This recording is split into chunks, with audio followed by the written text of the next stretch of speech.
Creepy TikToks that make you question reality.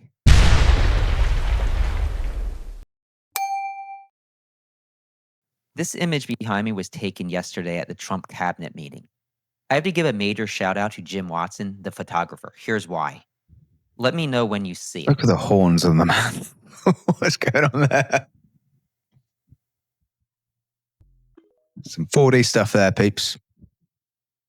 This one very compelling story about Jesus Christ, which is very compelling because there's no human beings historically, like even like if you're a Muslim, some of the things that Muhammad did, a lot of people are like, hey, this is kind of crazy. He married a 9-year-old. Hey, this is kind of crazy. Like, what do you like? He's a warlord. Hey, this is kind of crazy. Like with Jesus Christ, it's very weird.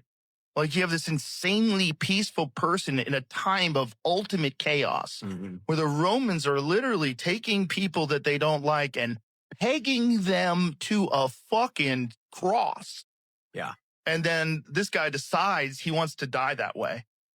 And this is everybody's story that interacts with him. Nobody's like, oh, I knew Jesus. He was a cunt. The guy was a piece of shit. Let me tell you what, he fucked my sister, dude. I told him, just don't fuck my sister. Like, no, there's no stories like that. It's weird. The story is weird. The story of this guy who tells you universal truths that apply today, you know, treat everyone as if they are you. Yeah.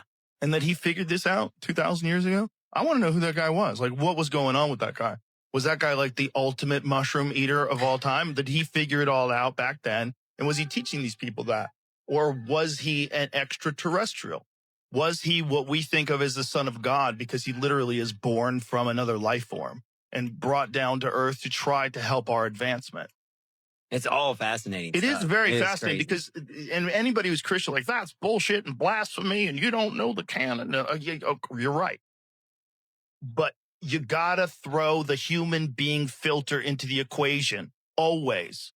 Look, there's some things about the human being filter that are really fascinating. Like, one of the things that Wes Huff told us when he was on the podcast is explaining that the book of Isaiah from the Dead Sea Scrolls, which they didn't even know existed, when they translated it, they found out it is 1,000 years older than the book of Isaiah that was thought to be the oldest version of it, and they're identical, verbatim, word for word. Whoa. So that's where it gets crazy, right? So there's something about once it's written down that the true devotees, and as long as you don't get some asshole rabbis aside, get that book of Isaiah out of there, or get that book of Enoch out of there. There's a few, we're humans. The human cat shit filter gets in the way. And you get human interaction with this, and then you lose some of the story. Like, fuck, what was the story, though? Yeah. This is my take on all of it. There was something that happened, man. And we have this urge to deny that this something might have been some higher intelligence from somewhere else manipulating human genes. But we do it. Yeah. I would like to thank each and every one of you. Oh, it's crazy, isn't it? Because you think of God as making like humans, but a higher intelligence doing the same thing. Like, we can probably do it right now. Human beings can actually make, and you wouldn't think of them as God. And just going back with Jesus, like, it's pretty simple stuff, isn't it? Like, just treat people how you would want to be treated. Like, that's like, that goes a long way for me. You know, that's basically how I treat people. But just don't get up all in my grill. You know what I mean? For your hard work and dedication to our cause. In reviewing this year's progress, let me say that we have been highly effective in conditioning the people's minds to accept our solution to the world's problems. The energy crisis here in the United States was exceptionally successful worldwide, and we expect similar success with our upcoming food shortage.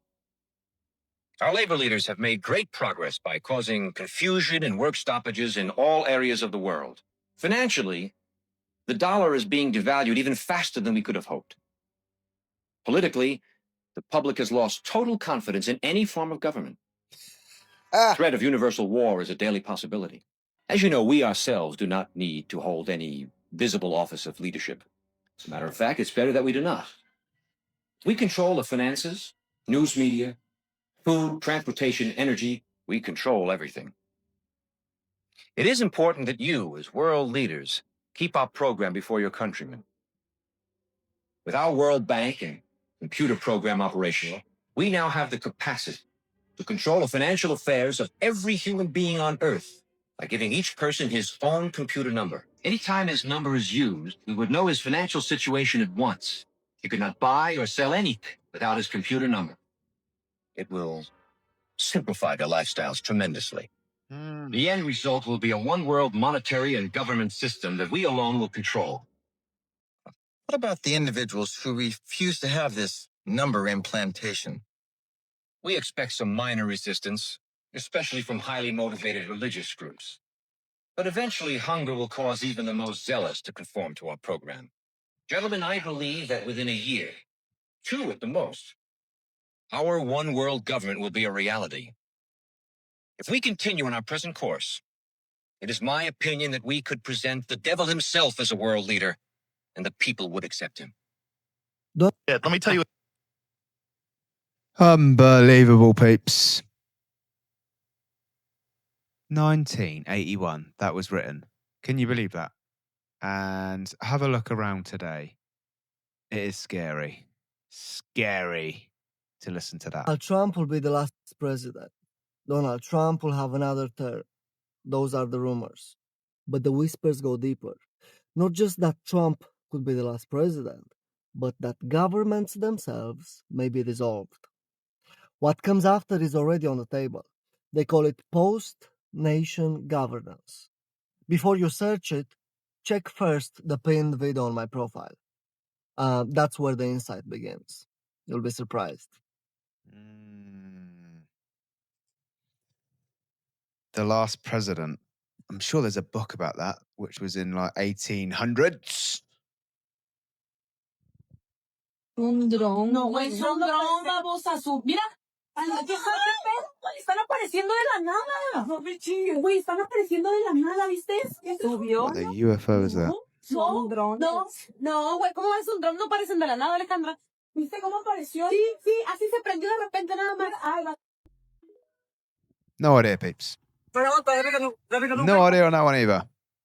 That is probably a sign of something crazy going on.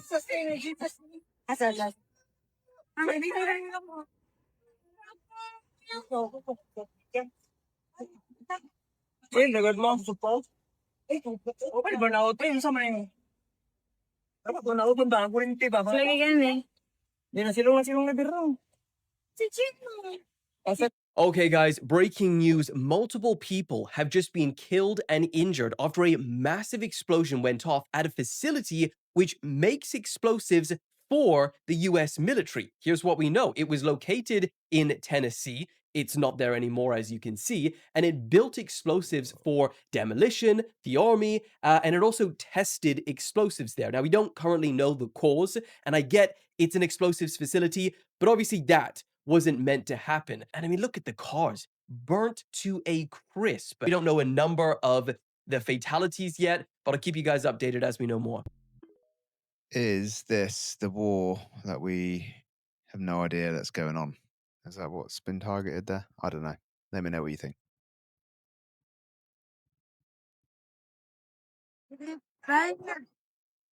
What in the... بداية الكسوف الحلقي كيف؟ الآن القمر يتوسط الشمس. يا سبحان الله. What in the shizzle? My nizzle.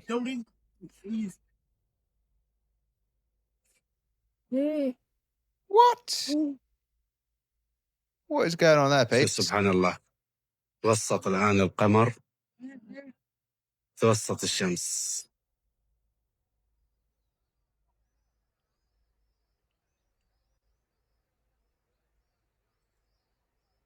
Mala. سبحان الله. شوف العال. Don't tell me there's another one. Oh, that's Saudi Arabia. Saudi Arabia. العالم كيف؟ Do y'all really believe that the elite didn't know that this great awakening was going to happen? For centuries, they've literally studied human consciousness, astrology, human behavior, how we respond to things, and cycles that the human race goes through. They knew the shift was coming and they prepared for it. They gave us endless entertainment. There's all sorts of social media traps. It's just a pit of things that keep us asleep. But no matter how much they prepared, there's no stopping what's already written. And I've never been more excited to be awake and alive and a part of something so much bigger than each one of us individually. It feels good. If you're watching this video, you're probably part of it. And I love you very much. Have a great day. You're in a video game called Life on Earth. And if you're watching this video, you're probably a lot closer to winning the game than you might think.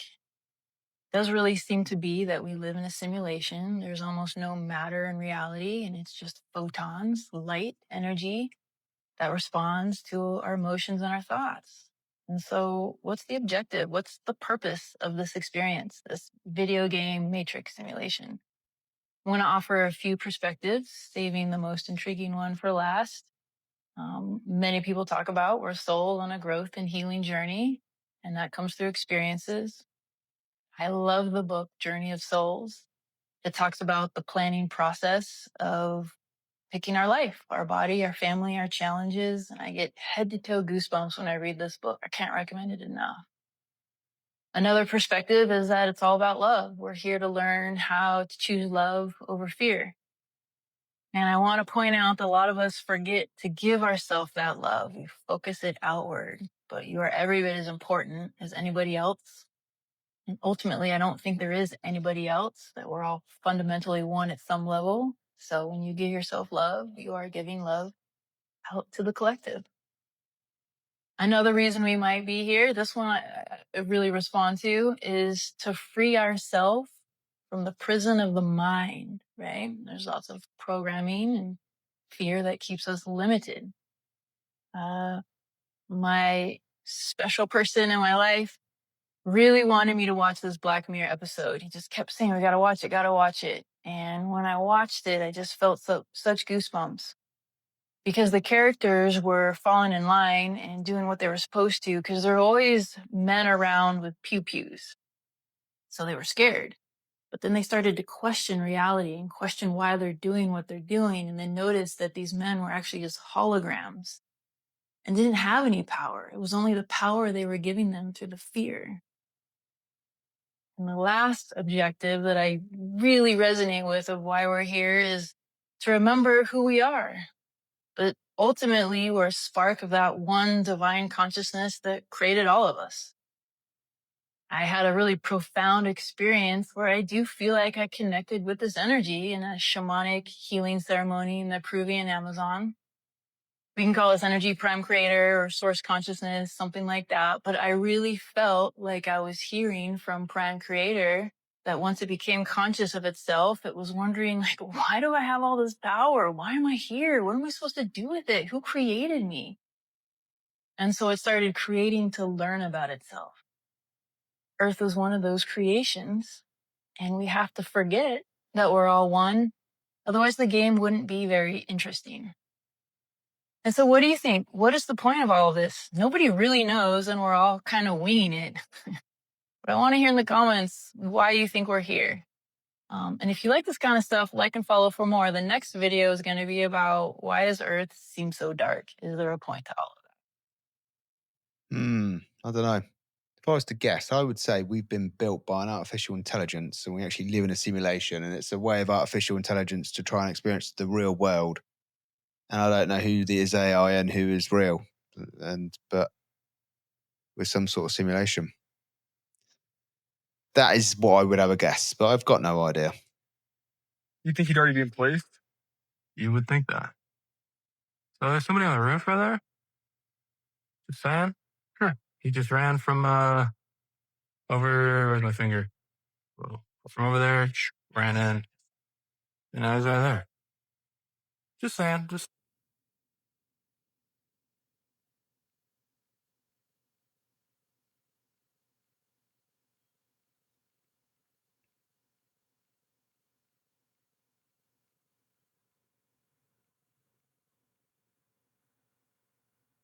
What is this? What is this roof?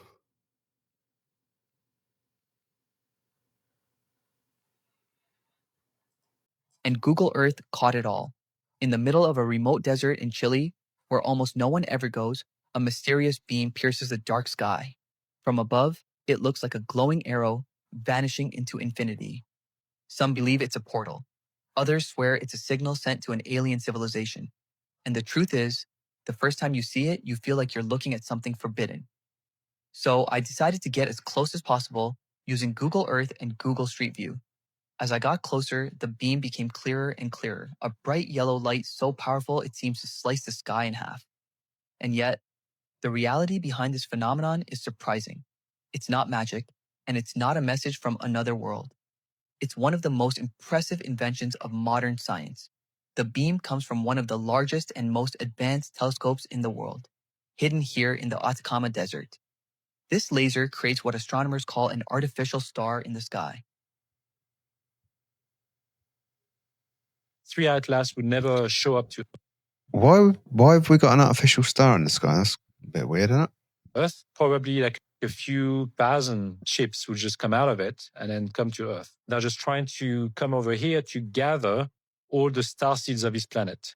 What do you think they mean by gathering up the star seeds? They could be, if they are truly coming over to help humanity and the star seeds to evolve to the next level. Okay. If it's the other way around and the direct reptilians decide to get rid of the star seeds of this planet because they could be a potential threat to their existence in the future and now, then I believe this threat could be easily averted. And that's what I picked up as well from the Galactic Alliance, that they will be coming over and come to Earth and save humanity. Well, that don't sound good.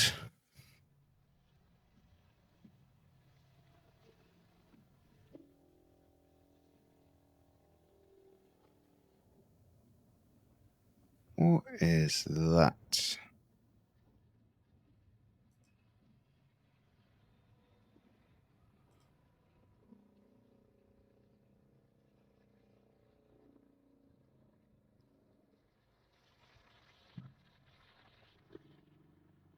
Looks like a big ball.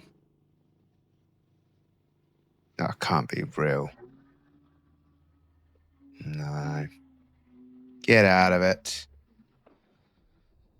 I don't know. It could be stood over the dome, I suppose, looking in.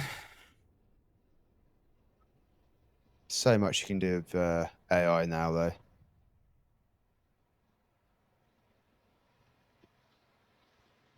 What's going on again? So it turns out that the Nazis got this right again.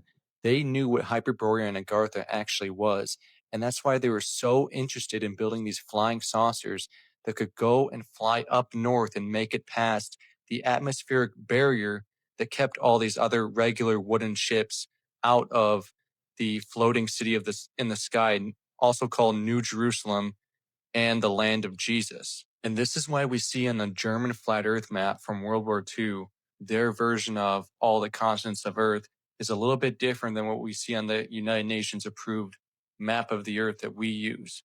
It shows other lands up north, like Hyperborea, with the land with 4 rivers in between it and divided into the 4 corners of the Earth.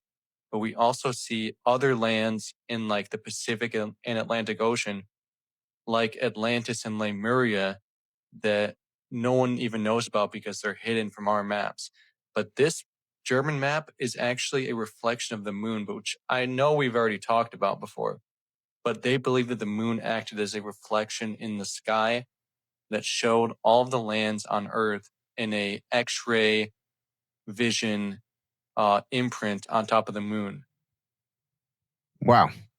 So we need to listen to speeches back then and see what they say. I know they were working on like technology. I watched a documentary on that already. The technology, you know, like the hover UFO type technology and like bell-shaped things, which have been seen in the sky before as well. When like, yeah, there's a lot of stuff going on. Some weird stuff, but you know, we're not allowed to. End of the show, peeps. Thanks for watching. Appreciate the support, and I'll see you again tomorrow.